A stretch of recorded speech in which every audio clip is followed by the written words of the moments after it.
But I will give you many other names amongst the scholars who said that it is mubah and who said it is makruh. Before I come to that, this brother also said that Dr. Zakir, he respects Nasr al-Albani, he respects Ibn Taymiyyah, he respects Ibn Taymi, and these people said haram. So why is he not agreeing with that? This is not an argument. Let me tell you, brother, yes, all these scholars I respect. I consider them to be the A-star scholars. But I'm not a muqallid of any scholar, whether it be Ibn Taymiyyah, whether it be Nasr al-Albani, whether it be Sheikh bin Baz, whether it be Sheikh Ibn Taymi. Majority of the fatwa, I agree. But out of 1,000 fatwas they give, I may disagree with few. I respect Ibn Taymiyyah, but there are a few fatwas I disagree with. And one of them is this. I respect Sheikh Ibn Taymi. I believe in almost all their fatwas, but not 100%. It may be 99 point some percent. It may be 98%. Out of 1,000 fatwas they give, I may disagree with 5. I believe in Sheikh bin Baz, alhamdulillah. Out of thousands of fatwas he has given, I may disagree with 10, 15, 20. Just because I respect them, that doesn't mean that I have to follow 100% what they say. If this is your argument, I would like to tell you, brother, that you also respect all these scholars. Do you know, all of these scholars, they said, these scholars, I'm talking about Sheikh Nasr al-Albani, Sheikh bin Baz, they said photograph is haram. Why do you take photographs? Sheikh Nasr al-Albani says that videography is haram, and all these so-called students of knowledge, I don't consider any to be scholars who spoke about me in the video. Most of them, they respect Sheikh Nasr al-Albani. Sheikh Nasr al-Albani has clearly said that videography and photography both are haram. But that doesn't mean that if you respect Sheikh Nasr al-Albani, you have to believe in him 100%. You may believe in 99%, you may believe 98%. If this is the argument, then why do you take out photograph? Why do you take out video? Anyway, I don't want to go to the debating mode. I love you, brother. I like to thank you for correcting me, even if it is one thing you corrected. Jazakallah, may Allah reward you. But this is not an argument that because Dr. Zakir Naik respects someone, he has to follow 100%. If that is the argument, why do you take out photograph? Why do you take out video? I know Sheikh Utaymi has 2 fatwas, but his major fatwa is that it is permitted. But some of them, he did say it is not regarding photography. Let's not go into the detail. I've discussed that in detail, I think last week or before that. But my point to be said is that all those students of knowledge who spoke about me, most of them respect Sheikh Nasr al-Albani. Yet you take out video, yet you take out photographs. This is not a point of argument at all. Now coming to your question. What did Ibn Taymiyyah say? I don't mind at all if someone gives the view. That's it. But if there is a difference of opinion, I feel it is important that a person should give both the views. And in my answer, if you listen, I gave both the views. I didn't hide. I did not name all the scholars who said it is haram, but the major scholars I did say. That Sheikh Nasr al-Albani says that it is haram. Sheikh bin Baz says that it is haram. I said Sheikh Ibn Taymi said haram. I didn't go into details. Today I'll go into detail. What you quoted about Ibn Taymiyyah and Ibn Taymi, you did not give the full quotation. I do agree they say haram, but they also say that there is difference of opinion. And they say, majority say it is haram, but some say it is halal. And they even agree that they have a right to say it is permitted. And I'll give the quotation. But these scholars say it is haram. I'm giving some more quotations with references of tabain and scholars who said it is makruh or permitted. Amir bin Dinar is narrated to have said, I do not see any problem in masturbation. In Abdul Razak, in his Musannaf, Hadith 13594. It's mentioned in Abdul Razak in his Musannaf, in Hadith 13586, that Ibn Jurayj quoted Ata that he considered masturbation as makruh. It's further mentioned in Abdul Razak in his Musannaf, Hadith 13593, that Mujahid is narrated to have said, the early generations used to command their youth to practice masturbation. I repeat, Mujahid is narrated to have said, the early generations used to command their youth to practice masturbation. Talking about the Salaf. I'm giving reference, Abdul Razak in his Musannaf, Hadith 13593. Now I'll come to what I was referring to. Scholars quoting narration of Ibn Abbas without saying it is unauthentic. And here you have the fatwa of Sheikh Ibn Taymiyyah in his Az-Zuhud wal-Ibadah on page number 15. He says, if restraining oneself from marrying slaves is better than marrying them, to masturbate then is more so. That means he disagrees with masturbation, especially when many scholars, most of whom emphatically forbid it. Besides, it is one of the opinions of Ahmad ibn Hanbal, may Allah have mercy on him, which was adopted by Ibn Aqil in Al-Mufradat. Although what is known widely about Ahmad is that it is haram, unless one fears unavoidable sin, that is fornication, sodomy, etc. That means Ibn Taymiyyah agrees that there are two views of Ahmad. But he agrees more in the view of Ahmad ibn Hanbal, who says it is haram. Then he says, masturbation is not permissible in the sight of most scholars in early and later generation. Who is saying this? Ibn Taymiyyah. Whether sin is feared or not. The reported statements of Ibn Abbas and what is narrated by Ahmad is only for who extremely feared sin, which is adulterated sodomy. Now, Ibn Taymiyyah says, he quotes Ibn Abbas. Now when he quotes Ibn Abbas, saying that what he meant was only those who feared sin, that means Ibn Taymiyyah is agreeing with the reference of Ibn Abbas. That's the reason I quoted. When Ibn Taymiyyah is saying about Ibn Abbas, I assume that will be authentic. But since you gave me the reference of Ibn Hazm, who's a muhaddith, I agree with you. Inshallah, in future, I will never say that Ibn Abbas has said it. It is a daif narration, I agree with you. But I'm giving you the reference where I took it from. So it is allowed for them in order to bridle their lust. However, doing so for mere gratification by remembering some images and fencing having sex with them is all haram. Neither Ahmad nor other adopted it. Ibn Taymiyyah in his Az-Zuhd wal-Ibadah. I'll come to it where Ibn Taymiyyah quotes other scholars also. I'll give the fatwa of Ibn Taymiyyah. And I do agree with you. You said he is a faqih. And according to me, amongst the recent scholars in the last about 20-30 years, I do agree that Ibn Taymiyyah, may Allah have mercy on him, he was a great faqih. I respect him. I consider him a star. Alhamdulillah. But there are some fatwas that disagree, and one of them is this. What does Ibn Taymiyyah say in his Ash-Shara al-Mumti, 321/14? Now he says it's haram, but listen to his full fatwa. He says, as for consensus, there is no consensus. This is talking about masturbation. You never said this.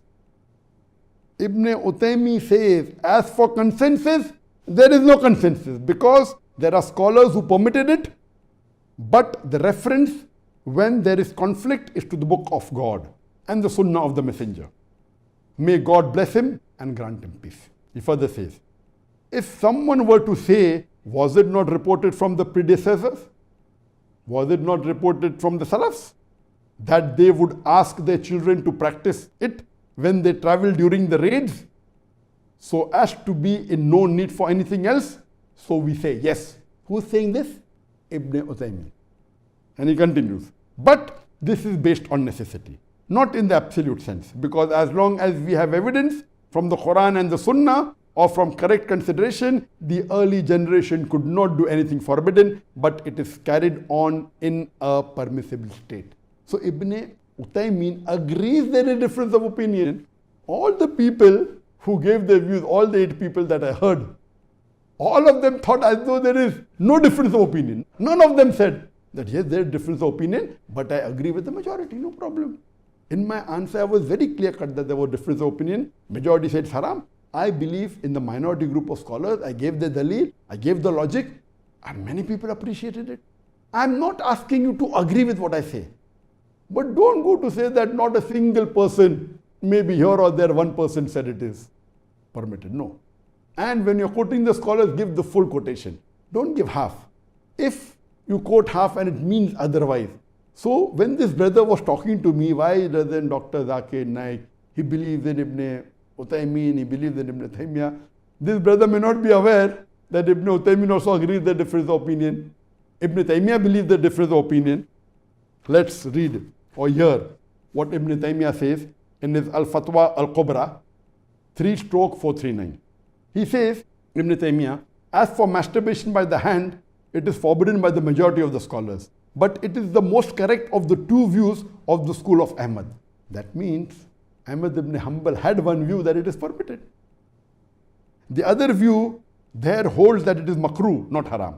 but most of them do not allow it whether there is a fear of falling into sin or not. However, a group of Sahaba and Tabain allowed for necessity, such as fearing committing adultery where there is no other means to avoid it except through masturbation, or such as when he fears if he does not do it, he will get some illness. This is the view of Ahmad and others. However, without necessity, I do not know of anyone who says it is permitted. Allah knows best. Furthermore, Ibn Taymiyyah says in his Muqtasar al-Fatwa al-Misriya, the Egyptian Fatwa, page number 34. Masturbation is haram in the sight of majority of the scholars, and it is most prevalent view narrated about Ahmad. And others is that it is makruh. But if he fears falling into adultery or getting ill, if he does not do it, there are two well-known views. A good number of earlier and later generations allowed it in this case. I'm quoting now Al-Mughni by Ibn Qudama, 3/156. He says that, and whoever is permitted to break his fast due to the severity of his lust, if he is able to alleviate such desires without intercourse, such as masturbating with his hand or the hand of his wife or his slave girl, it is not permissible for him to have intercourse. Because he broke his fast due to necessity, so it is not permissible for him to exceed what can remove such pressing necessity. That means here Ibn Qudama says that masturbation is not a form of sexual intercourse. Because when you are fasting and if you have a sexual intercourse with your wife or with your slave girl, it is the biggest sin while fasting. It breaks the fast. It's the biggest sin. There's kafara. You have to fast for 60 consecutive days without missing a single. If you miss one, again start 60. If not, you have to free a slave. If not, you have to feed 60 people. Masturbation also breaks the fast, but it is not same as sexual intercourse. In that case, you have to compensate for the fast you have broken, and you have to fast after Ramadan, one fast which you broke, but you don't have to give the kafara of fasting 60 days, or freeing a slave, or feeding 60 people. The answer is long. I'll just cut it short. I don't want to speak for long. The person who said that there's the ijma of the scholars that masturbation is haram, and qad, one here or there may have said it. One here or there means, maybe someone who has no knowledge may have said it. I would like to point out to him. Now there are scholars who said masturbation is not haram. Al-Atrazi, he said not haram when relieving oneself from the stress of lust. Abu Bakr al-Iskaf, not haram when avoiding doing sin. Ibn Abidin, not haram when relieving oneself from the stress of lust, but it is haram to stimulate oneself sexually in order to masturbate. Fourth, Ibn al-Humam, not haram when relieving oneself from the stress of lust. Dr. Khalid al-Musleh, he is a great Saudi Mufti, not haram when necessary to relieve oneself from the stress of lust. Ahmad ibn Hanbal, according to one of his narrative views, it is not haram. Now, there is another group of scholars who say it is makruh, very clearly. Even the above groups permitted, but not placing whether it's makruh or mubah. These group of scholars emphatically mention it is makruh. One of them is Atah, other is Ibn Hazm, which I quoted. No evidence it is haram, although morally not appropriate. Ibn Aqil, better than marrying a slave woman. Jabir bin Zayd, student of Ibn Abbas, he said it is makruh. Mardawi, makruh, but can be mubah or mustahab if fear of fornication. Mardawi says it is makruh, but if you fear fornication, it can be mubah, it can also be mustahab. There's another group of scholars who say it is mubah. Mubah means you can do it whenever you want, there is no sin at all, you don't require a reason for it. And that list is also quite big.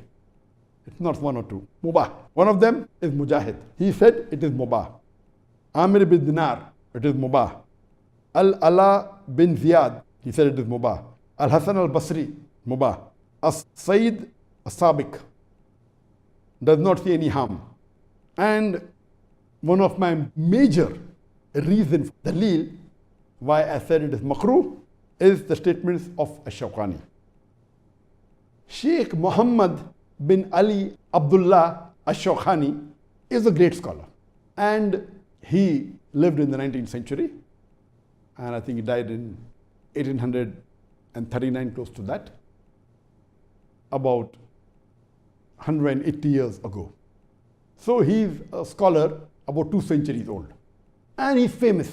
The question posed by this brother, the second brother, who said not a single tafsir said that masturbation is permitted.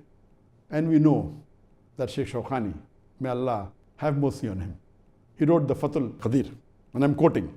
In his book, the Fath al-Qadir, he writes regarding this verse of the Quran of Surah Mu'minun, chapter number 23, verse number 5 and 7. And he says, Ash-Shawkhani, while commenting on the verse, Surah Mu'minun, chapter 23, verse 5 to 7, he says, what is prohibited is having sex with other than the 2 mentioned, your wife and the slave girl.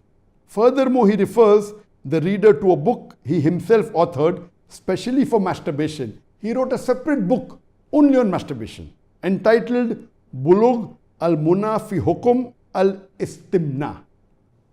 I repeat, he wrote a special book exclusively saying that masturbation is mubah.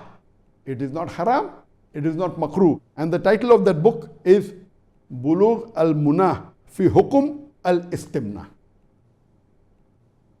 where he refutes that the verses having anything to do with banning masturbation, as the verses speak only about illegal sex, and masturbation is not a sexual intercourse with anyone. So to say that not a single tafsir and Fath al-Qadir, mashallah, it's a very famous tafsir, it's a respected tafsir. I do agree that most of the tafsir are silent on this issue. There are many tafsir who say it is haram and masturbation is haram based on this verse. I didn't try and hide that. But to say that not a single tafsir says that masturbation is not included in this verse, this I'm quoting from Sheikh Muhammad ibn Ali ibn Abdullah Ash-Shawkhani. Now, coming to the last argument of mine. What you have to realize that normally, even I have this habit, when someone asks something which is makruh, and I don't want to make it light, I give answer without mentioning it is haram.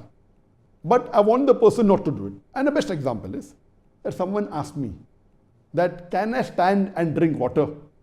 I will say, don't stand and drink water. The Prophet said, you should not stand and drink water. Finish. You may conclude Dr. Zakir Naik said it is haram. I know very well. Standing and drinking water is not haram, it is makruh. There are many hadiths in Bukhari and Muslim where the Prophet said, don't stand and drink water. But there's a hadith in Bukhari by Ali radhiallahu anhu.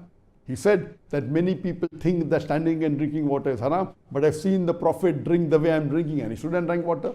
So based on this, standing and drinking is makruh. But I will not go and tell him that, no, it is not haram, it is makruh, so better you don't stand. I will tell him, don't stand and drink water. The Prophet said that. This is the way. Or I would say, it is better not to stand and drink water. So many of the scholars of the present time, when they ask this question, many a time they give this answer that better don't do masturbation. That doesn't mean that they think it is haram. And I've spoken to a few of them, I will not name them, because this is what they want. They don't want the world to come to know what is their view. And even I do the same. But to say amongst today no scholar, and I told you that today I feel the scholars are very few. In the full world, there may be a few hundred. Maximum maybe little less than 1,000, little more than 1,000. But students of knowledge, every year there are tens of thousands of students of knowledge passing. There are hundreds of thousands of students of knowledge throughout the world. But they are not scholars. So this is the way they say. And even I avoided answering this question. Why did I answer it now? I'll come to it later on. Regarding the question, that did any scholar today say it is mubah? Yes. I did not say all these things because I wanted to keep it in a subtle way giving the answer, so that I don't want people now, when I quote this scholar, he is not saying it is makruh, he's saying it is mubah. And who is he? Sheikh Abdullah al-Mutlaq. He is amongst the Kubar ulama of Saudi Arabia. You know, the 10 Kubar ulama? He's very famous. And I consider him to be a scholar. He's one of the few scholars who are living today. He was asked by a newspaper, and this was called newspaper, As-Sabaq. And if you go on the internet, you will find even his videos there. He's saying it. So there is no doubt about it. And I will give you the translation of what he said. When Sheikh Abdullah al-Mutlaq was asked about masturbation, he says, it is a disputable issue and the majority of the scholars view it is haram. However, I am one of those who believe it is permissible. That means it is mubah. I am one of those who believe it is permissible due to today's world's temptation. And one doing it is not transgressing. That means, according to Sheikh Abdullah al-Mutlaq, he says masturbation doesn't come in transgressing. That means it doesn't come in the verse of the Quran of Surah Mu'minun, chapter number 23, verse number 5, that guard your private parts, and verse number 5 and 6, except with your wife and what your right hand possesses, and all those who cross this limit, they're transgressing. Sheikh Abdullah Mutlaq, like Sheikh Shoukani, says it doesn't fall in this category. He is merely putting his hand to his private part. Who is saying this? Sheikh Abdullah Mutlaq. He is not transgressing. He is merely putting his hand to his private parts. Based on that, he may do it when he needs to do it, but to keep away from it is better. So Sheikh Abdullah al-Mutlaq, and I know him personally, he's a great scholar, and he is amongst the Kubar ulama. So if you want to call amongst the 10 top scholars of Saudi Arabia, I would say he's one of them. So what would you say? This person, would you say that Sheikh Abdullah Mutlaq has no right to speak about Islam? Will you say that Sheikh Shoukani, he should not speak? He goes on to say that Dr. Zakir Naik is expert in Islam and comparative religion. He should not talk on fiqh. If I tell to these speakers that don't talk on comparative religion, that's not my, you have a right to speak on comparative religion. I don't consider myself even to be a scholar on comparative religion. I consider myself to be a student. Alhamdulillah, I know the usul of fiqh. I had staff, so many, mashallah, full time for years together. I've sat with scholars, I've studied with some. I'm not claiming to be a scholar at all, but I do consider myself to be a student of knowledge. I consider myself to be a da'i. I have a right to my opinion because I know the usul of fiqh. Now what will you talk about these scholars? Would you lay the same allegation on them? Sheikh Shoukani, and none of these people are better than Sheikh Shoukani. Again, I would like to thank all the students of knowledge who did was for me. I would like to thank them. And I have no problem. You have your view, it is haram, alhamdulillah. I yet respect you. So I deserve the same thing. If I differ, it is not I'm getting something out of the box. It is not something I'm saying something which no scholar has said before. So I would request you to do your research. I'm talking about these two people, the others, alhamdulillah. Do your research well. You may disagree with me. I have no problem. Majority may disagree. But don't say that I'm just getting out of the blue. Regarding the question, that if I did not speak for so many years, why did I give this answer? I'm a medical doctor. And what I've realized that while I was in the medical college, I had a lot of Muslim friends who are also doctors. And they used to always comment that how come our shuyukh say that masturbation, there's loss of memory, masturbation, there is blindness. And you go today on many of these websites of these shuyukhs, they are scholars. They say masturbation, they get blindness, masturbation, loss of memory. Where do they get this from? So I being a medical doctor, and there are necessities. Many a time, there are many Muslims who are good pious and they come and tell me that, Brother Zakir, you know, I masturbate, I'm feeling guilty, and then they cannot pray well, they cannot concentrate on their salah. So I tell them, brother, okay, it is makruh. Try and avoid it. But if you have to do it, don't have so much guilt that you cannot pray. Don't have so much guilt that you cannot do ibadah. That was my only reason. Now let me tell you very clearly, there's something like fatwa and there's something like taqwa. And I always say that when there is difference of opinion between the scholars, as take this example, masturbation. The majority of the scholars say that it is haram. Some say it is mubah. Some say it is makruh. There are minority. What should you do? I said when there is difference of opinion, follow the higher level. Because if you don't do it, no one will say it is haram not to do it, but natural. So I would say generally, if there is difference of opinion, go to the higher level. Even if you agree with the scholars who say makruh, that is your fatwa, taqwa would be, don't do it. And the best example is of Sheikh Nasruddin al-Albani. Sheikh Nasruddin al-Albani, he gives the fatwa that niqab is not fard. I know there's a great deal of scholars, and most of the scholars that we have today, whether it be Bin Baz, whether it be Sheikh Uthaymeen, Abdul ibn Jibreen, they say niqab is fard. Sheikh Nasir al-Albani says it is not fard, it is mubah. Or it's mustahab, but it's not fard. That doesn't mean that they have to fight among themselves. But as far as his women folk were concerned, whether they were his wives and his daughters, they did niqab. That is his taqwa. So my request to the people is that it is best to avoid, don't masturbate at all. When it goes to limits where it is unavoidable, etc., avoid doing it. Best is to fast. If while fasting also you cannot avoid it, as I gave him my full answer, as a last resort, try and do it as rarely as possible. And when you do it, don't involve at all in things which are haram. The reason I put in the makruh category and not mubah category is because I know that majority of the people who masturbate, they involve in watching blue films, watching pornography, whether it be films, whether it be images, I know. Not 100%, but majority. Whether you want to say more than 75%, whether we say more than 80%, whether more than 90%, but not all for sure. So that's the reason I would request that please, though my view is it is not haram, my view is it is makruh, but if those who are not doing it, please continue with that. That is a high level. Those who cannot restrain, and there are various reasons, I don't want to go into the details, my answer has already gone long. I can speak for another few hours only on this topic because that's a medical topic. There are many people who after marriage, if they have a spouse, some men would like to have sex few times a week. Some of the wives can't have more than once. So if they do, I would say it is makruh. Not that they have to go to pornographic site. They have a wife, they can think about their wife and masturbate.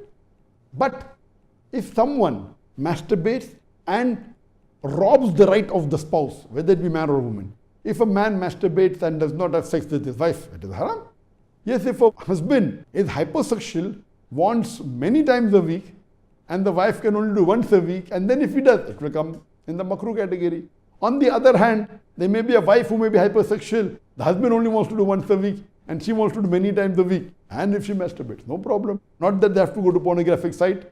The person can think about the spouse, whether it be a man or a woman. And according to statistics, 70% of the people who are married, they masturbate. I don't want to go more into details. This was supposed to be in brief. I've spoken for more than an hour, approximately an hour, and I can keep on speaking for hours. Please, I don't want all of you to agree what I believe in. I don't want at all. But please don't say that it is a view which no one has ever said before or no scholar has said.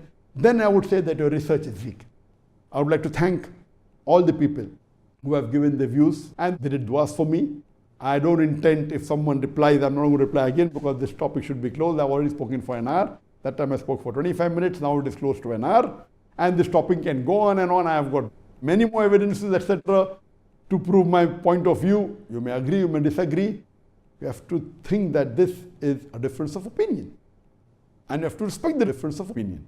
Not that you have to stick to one, because it has been said by scholars who are great scholars, like Ibn Hazm, like Sheikh Shoukani, Sheikh Abdullah al-Mutlaq, and many others. And I would like to thank all the brothers once again for doing du'as for me, and may Allah accept our effort, may Allah accept your effort. I love all the brothers who have spoken about me. I love them. Even if they have criticized me, I've got no problem at all. Most of them did du'as for me, or whatever that I heard. Alhamdulillah, may Allah raise all of us on the day of judgment. Our main aim is to spread the message, because Allah clearly says, don't make what is haram as halal, and don't make what is halal as haram. We fear that. We fear that. That is the only reason. Otherwise, I wouldn't have dealt with this topic. And I hope that the chapter closes here, it doesn't get more and more viral. We have many other topics to discuss. Now we can throw the floor open and discuss the other issues, inshallah.